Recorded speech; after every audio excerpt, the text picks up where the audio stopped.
If you watch TV, there's a good chance you know our next guest's voice. He's Fox Sports' lead play-by-play announcer for both Major League and Baseball and the NFL. Please welcome Joe Buck. Hi, Joe. Hey. Hey. So this is the first time on the show, but I feel like I know you because I watch you all the time when I'm watching football, and I know your voice. You announce all the games for years and years. You've been a sportscaster, broadcaster for a long time. Yeah, probably since before I was even aware that I was a sports broadcaster. It's a good old-fashioned tale of nepotism. My dad broadcast for the Cardinals and did Monday Night Football on CBS Radio. He did the Cardinals for 50 years. So I grew up in this business. I was around it as a little kid. I always wanted to be around my dad when he was going to work for obvious reasons. And that's me with a lot more hair. And that's him when he was still with us. And I just wanted to do what he did because I saw how happy it made him. And so naturally, I just followed him into the business. Well, and you got to do, I mean, not too many people say, I want to do what my dad did, but you know, whatever your dream is, but you got to do it. And you've been doing it for 25 years on Fox. Yeah. What's the difference now with COVID? How is that different for you? Yeah, it's been different. I mean, it's been different for everybody. I'm just so thankful that we got to this point in the season. You know, we're 2 games away in the 2 championship games and then a Super Bowl away from finishing the season, which I don't think the odds were very good back when the season started. We would even get to this point. But to do the games without crowds makes it a little bit more difficult for me. I like to use the crowd to my advantage. And if something's going crazy, then I just lay out. I let the crowd carry it. If the crowd's reacting because they don't like a call, I shut up so that the crowd can tell people at home what's going on in the stadium.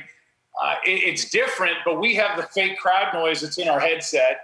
And there's fake crowd noise going to your TV at home, and it just proves to me how dumb I am. Because if I listen to a full crowd in my headset, it almost tricks my eyes and my field to make me believe that I'm sitting in a full stadium. It's kind of weird.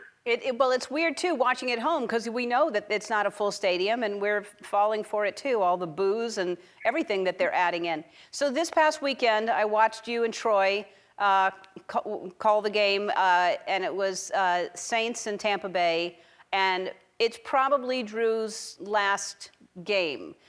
And yeah. When you're watching, when you know that, is it difficult when you're calling a game like that when you know this is probably his last game? Yeah, because you want to give somebody that's been that great, I think both as a person and as a player. He's got just about every record you could get as a quarterback, and he's won a Super Bowl. You want to give them their just due as they're making their way off center stage. But A, we don't really know that this is it. I'll believe it when I see them line up next year and he's not a quarterback. And B, we're still doing a game. And so you want to talk about how great this guy's been. And I know it's killing him that he's coming off a bad game, and that could be his last taste of the NFL. But you have to weigh saying so long to a hero to so many with actually doing the game and then giving Tampa Bay and Tom Brady they're just due because they just won another game on the road, and they're 1 game away from going to the Super Bowl now. Yeah. Who do you think, I know it's a guess, you don't know, but who do you think's going to end up in the Super Bowl? If you had asked me at the beginning of the season, I might have had the same answer. I would have said Kansas City in the AFC, although I think Buffalo will give them all they can handle and could very well win that game. And I think the home team in the NFC, I think Green Bay. I don't think any team's playing anywhere close to the level that Green Bay's playing on offense. But then you've got Tom Brady, and they're hot, and they feel good, and they're on the road. And, I mean, that's what makes this game so fun. I can't really point to a favorite other than to say until somebody stops Aaron Rodgers in Green Bay, I'm going to pick them to go to the Super Bowl. Yeah, well, me too. We're going to test you to see if there's anything that you can't do play-by-play. So we're going to play a classic web video. Then you're going to do a sports broadcast for it, okay? Yeah, I'm going to put these on for this. All right, here's the first one. Get it.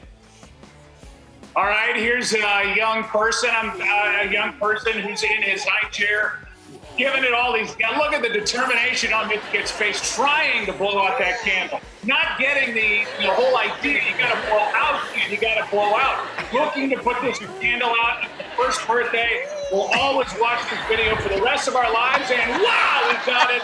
Unbelievable. I'm sure he got no help from the person behind the camera. Excellent, excellent. It was very exciting. It was exciting Yeah. without you doing the play-by-play, but more exciting with you. They should have hired you to. All right, let's see another one. Yeah. Well, this is not good. I mean, it looks like somebody's car is a hairpin turn. It's turned over. Now they're trying to get the car back on its four wheels. It looks like momentum is, and there it is. The car is getting away, and now down the hill it goes, and never to be seen again. And the guy's just like, well, what the hell do you want me to do about it? All right. Joe is going to be calling the NFC Championship game between Green Bay Packers and Tampa Bay Buccaneers this Sunday on Fox. I can't wait for that one. Joe, so nice meeting you. I'll talk to you soon.